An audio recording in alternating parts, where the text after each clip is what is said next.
This episode is proudly brought to you by Mapper Forward's workshop, It's Time to Become a Coffee Consultant. Learn how to diversify your revenue streams and create freedom from your day job while saying goodbye to that alarm clock forever by becoming a consultant within the coffee industry or directly to consumers who have shifted towards home brewing and home roasting. Protect your income from challenging times in the coffee value chain by taking this course today. Go to mapperforward.coffee/workshops or click the link in the show notes for details. Powered by DXB Live and World of Coffee Dubai, Mapper Forward is proud to be the official podcast partner of World of Coffee Dubai in 2024 for a second year in a row. Broadcasting live on YouTube from the show floor over 3 wonderful days, we'll bring you conversations with old friends and new faces who are here in Dubai exploring great opportunities together. Join the conversations live on YouTube or listen via our regular programming on podcast apps as we explore the theme, Empowering the Coffee Industry in 2024, as our series theme here at World of Coffee. Pro tip, follow us on Instagram at mapperforward.coffee to watch folks from around the world do Tim Tam Slams. If you know, you know.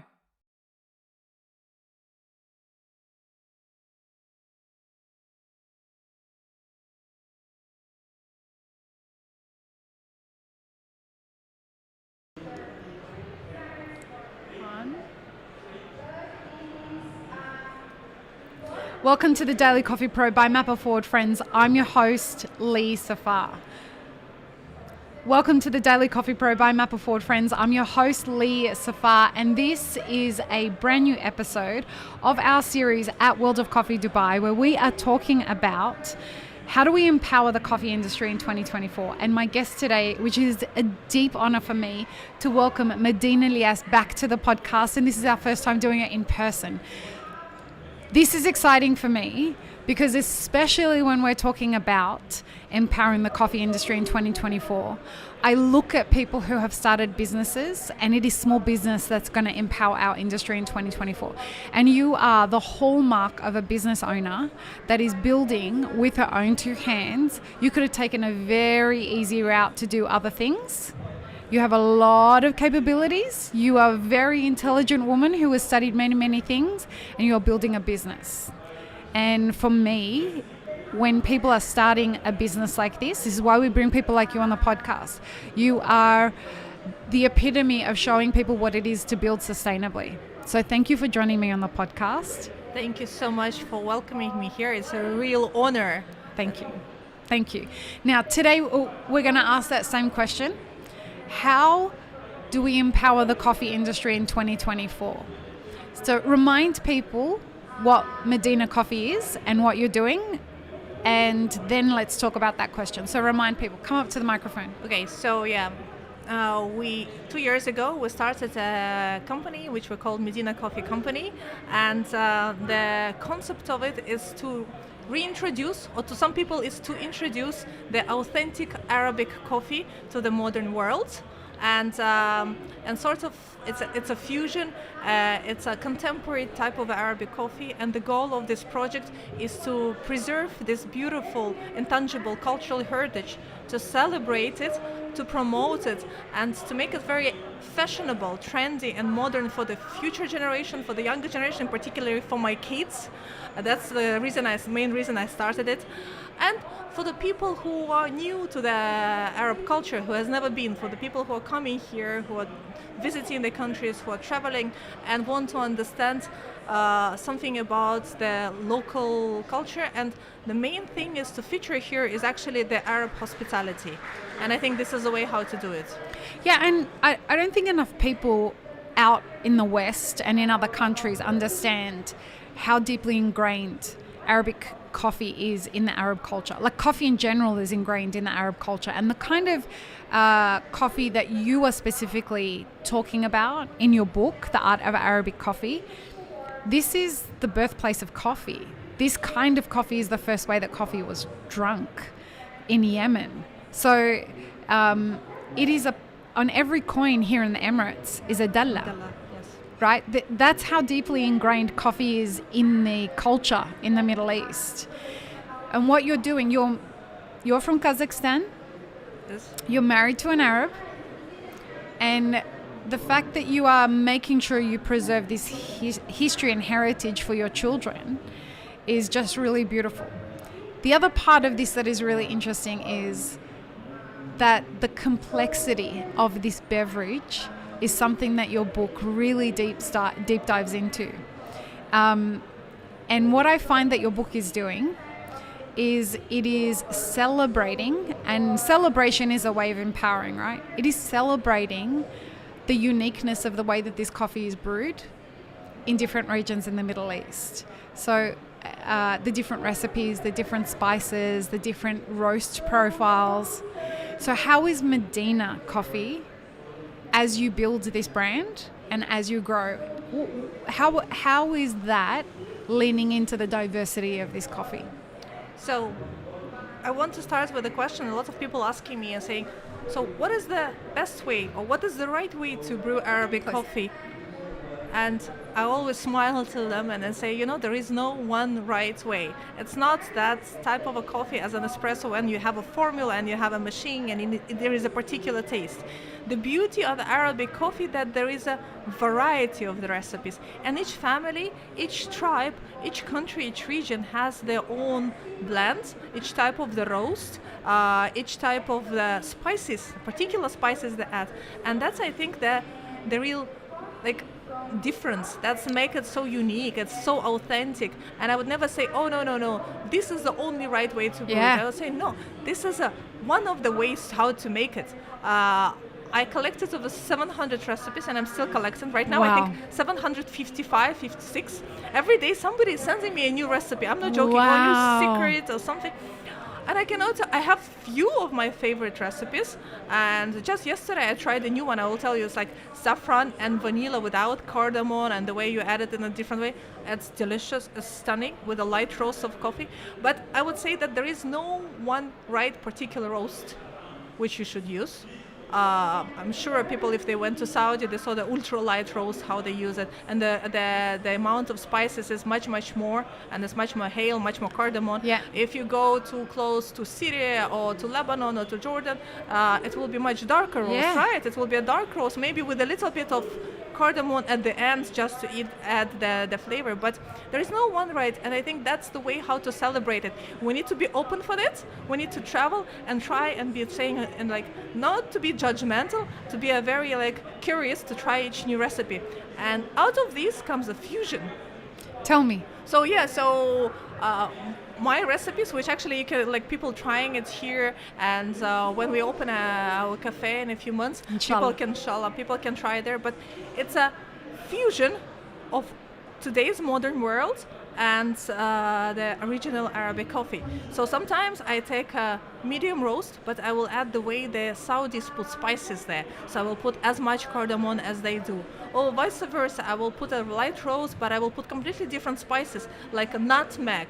Wow. Like a frankincense, like an orange blossom. Frankincense. Yeah, frankincense makes it delicious. So I learned it from people who are originally from Dhafar, from Salalah.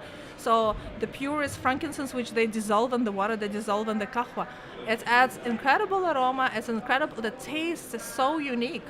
So sometimes I put a fresh vanilla. So not the vanilla syrup with sugar and everything. That the vanilla Pod. sticks. Yeah. So pod, which you. People actually in Zanzibar learned how to do that. Or if I talk about, I met with some Saudi Bedouins and I learned from them that they put chili flakes. I came to an event of yours and I tried the coffee with the chili in it. It's wildly delicious.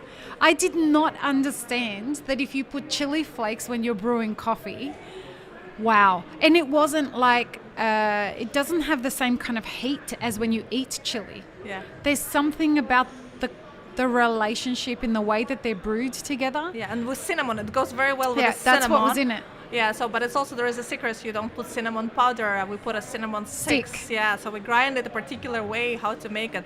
So it took me tons of times, So I had to adjust the type of a grind. I noticed that if you grind it a little bit more powdery, it just completely spoils the taste. The same with the cardamom. You cannot put a powder of cardamom. You will just waste your coffee and the cardamom if you put it that way. Wow. Yeah. So it's really like a very meticulous, pedantic job. Like the same in specialty coffee, the way the extra 15 grams of coffee will really spoil it. Oh, yeah. Or it will it will not be that way. So the same way here is the spices and the coffee.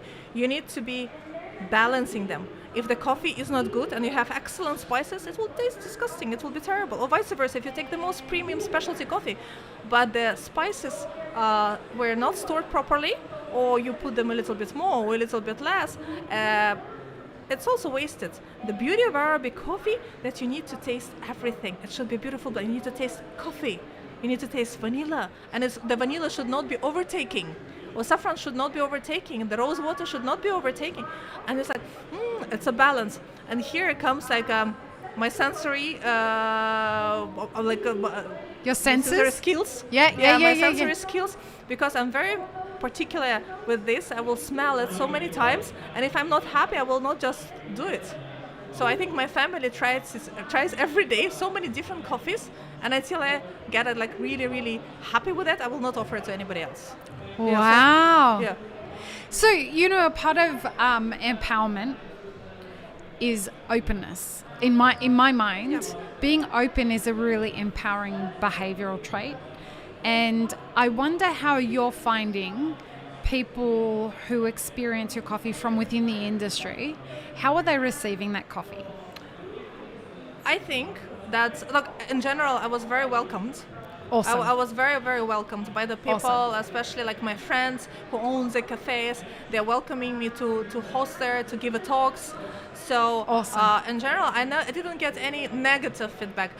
Sometimes people are surprised that we can put these spices into the coffee. Yeah. And sometimes people are not really aware of different roles, but majority of the people with whom I met and who they are very happy to try it at least. They were very open because they see it as the goal of that project is not just to create an incredible coffee, and that what people will from all different parts of the world will be interested in trying and love it to taste and drink it, but also it has a much deeper mission. It's to celebrate it and to make it like Arabic coffee popular all around the world, to make it fashionable. So when people hear about it subconsciously, they already have a very positive approach. Because big projects are never easy, and when they have such a mission, but when you tell people why you're doing, what's the reason behind it, 99.9% I hear from the people is a very thankful and positive feedback, and especially from the local people. I mean, from the Gulf, Emiratis. from the Emiratis, from Omanis, from Khalijiyat. So they are asking, saying, like, you are doing, not being an Arab, you're doing it for a future generation here. And I said, I'm doing it for my kids because they're Arabs. And I live here for 16 years, and I have been so welcome to this region. I was so well treated. I was so respected. So I'm in love. I consider myself, if people ask me, like I'm saying, like, where are you from? Like, if I say right now, you go to Instagram, there is 2 flags. There is flag of Kazakhstan and flag of Oman. So it's 2 countries for me. That's amazing. And I was like, yeah. So I believe that this is my way to pay back for the way I was welcomed, for the hospitality of the Arabs. And actually, if you go back, Kazakhstans and Arabs had a very, very long history. So we always had like a very, very good relations. And we used to use Arabic alphabet till beginning of 19th century. And the names, like in Kazakhstan, is like, my name is Medina, right? It's an Arabic name. It means city. Yeah, it means city. It's the first city where Islam was accepted. So all our names, like we have a lot of very deep interconnection between the cultures. So I'm very thankful and grateful that I have this opportunity to do it here, because first of all, I was allowed to do it, that the book is printed and people are coming and trying the coffee. And it's a long-term project, but it's a long-term commitment, but something when you really believe it and you see it as your mission. So I'm very ready to do that.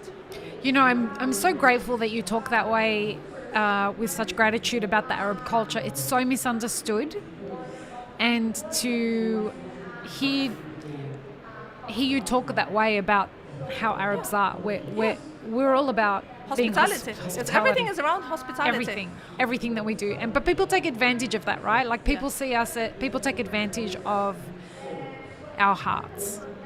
And what I also think, I never like to argue whatever it is. So I feel the best way to talk and to promote the culture is talk about the good things. Yeah. So let's go a little bit slightly different. So before Arabic coffee, I was an expert. I was actually studied for 1 year how to make Japanese tea.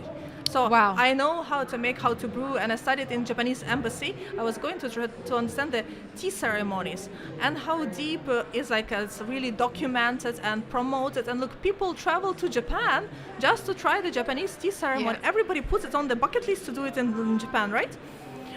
But Arabic coffee ceremony is at least as sophisticated. I can compare it because I know both. At least. I can tell you it's at least. The question is not documented, it's not promoted, it's not celebrated that way as Japanese tea ceremony is. So I think if we all put efforts into it, people will travel to the Middle East knowing that it's all around hospitality, knowing that's all around the good things. So if we want to promote the local culture, we need to talk about only good things. And this is the best way. Look, coffee is the second largest traded commodity after oil. It's not, but I get what you mean. It's not, but and the reason I always correct when people say that, it used to be, but these days it's at about 111, 112. But it's one of the massive, right? It's huge, and we have to respect the fact that this really is a part of everybody's day, and I think that's the point that you're driving at. Is it is such a ritualistic part of everybody's day. Everybody everybody knows about coffee. Majority of the people drink it every day, and the cafes are popping up every day, and then this is everywhere. So, but people don't really know that the world has coffee today, thanks to the Arabs. Thanks to the Arabs. So we need to celebrate it and talk about it, but make it also fashionable. And I want the younger generation to be proud of this drink and to make this drink easy for them to drink, so that you don't you don't need to go to a traditional majlis and wait for 2 hours when it happens on the events for Eid or for iftar or for a wedding. Yeah. So it needs to be really accessible. Yeah, 100%. And then the people and also it's my opinion, but I believe the way to preserve the heritage should be also dynamic. It should be flexible. Yeah. So there is a way how originally people brew, but there should be ways how to make it in a modern way, with spices and and at the same time served in finjans and with dallah, but it can be slightly modified, and the people will be willing to try it. Everything should evolve. Every brand evolves, and the life cycle of that kind of thing is accelerating 100%. Constantly. So I created the recipes of Arabic cappuccino with saffron. I created the recipes of iced kahwa. I mean, how to make it with in a hot, here the summer is killing, right? It's when it's 50 degrees. I haven't had a summer here yet. Okay, so it's coming. It's gonna be tough. It's gonna be tough. It's 50 degrees Celsius with humidity of 70%. So at that time, and I was thinking what to do. We created a recipe. So I brewed the Arabic coffee, and then we added sugar-free ginger syrup. Wow. And we added some ice. Oh my God, it's delicious. Wow, that sounds amazing. It's delicious. It's stunning. But also another important part of it to talk about it, I'm extremely health-oriented person. I quit sugar. I eat only organic processed food. I experiment of growing food at home in my garden and in Amman. But what does it mean that Arabic coffee, it's also a healthy tool. So it's spices, all the spices like cardamom, like saffron, like ginger and everything, they're traditional healing instruments. So the antioxidants, if cloves, it helps you to get rid of all originally it was killing the bacteria. That's how people were using antimicrobial functions. Mm-hmm. So it should be marketed properly. People need to know about it, that understanding, that instead of going and drinking the sugary full of drinks of syrups and and there is so much benefits. It's medicine. It's a medicine. It's a traditional medicine. It's a really it's a remedy, and you can drink it and brew it at home yourself if it's properly, if you don't add any chemically processed ingredients. It's great. So I love it. I mean, in the 1500s, we attended a talk yesterday about the history of Arabic coffee that was given by Muhammad al-Masalmi, and he was talking about the way that they used to drink coffee in the 1500s, like the way that they started brewing it back then. And it was a medicine. It was a medicine. So it's considered, yes, a medicine. And even now, like, I mean, if you take only saffron originally is a natural antidepressant. Yes. So and it was a part of coffee. Yeah, it's a part of coffee. Like, I mean, the vanilla, all of the other spices, the cloves, all of them, they have incredible health benefits. And first, they taste delicious. So this is another aspect of that, what I really believe and what I'm doing. And also I believe in sustainability. I really believe it should be the only way the business can survive long term. It should be a sustainable process and production, and it should be a socially responsible project. So social responsibility is like when you take care of where the coffee is coming from, where the spices are coming from, how you package it, what the people are doing with the packaging after that. So here, what I really like, I mean, you don't need to really waste a lot of things to make this coffee. And actually, after that's coffee. My friends, you know what they did? They did masks with it. They sent me photos of it. So everything that they brewed after that, they mixed it. It's actually pretty good. I didn't try it yet myself, but I should try it. No, but I really believe in social responsibility, and that's how that's one of the things and rules in our business. Awesome. Remind people where they can find you online. So online they can find us on medinacoffeecompany.com. The books are available in Kinokuniya, they're available on Amazon, they're available, I think, in almost all the bookstores all over the Gulf. Amazing. But we also have a small store in El Cercal. Yep. We are open there, and within next 6 months we are opening our cafe. Location is still coming up. And people can buy your roasted coffee in El Cercal, right? Yeah, people can buy it on El Cercal, they can buy it on our website, they can buy it in duty free. Actually, from the next week they will be able to buy it in Abu Dhabi. Ah, Mabruk. Yes, so they will be available in Abu Dhabi, inshallah. Perfect. Inshallah. So thank you for coming on the podcast. Thank you so much for welcoming me here. Always. Will you sign us off? You know how we sign off this podcast, right? Yes. Will you do us the honor of doing that? Sure. Go on. Peace, love, and peanut butter. Peace, love, and peanut butter, everybody. Have an amazing rest of your day. Bye. I really hope you enjoyed this episode, friends. Awesome. Please don't forget to show us some love by subscribing, liking, commenting, and most of all, sharing this podcast with your friends. Check the show notes for links, including our sponsors and our Patreon. And stay tuned for more great conversations on the Daily Coffee Pro by Map It Forward.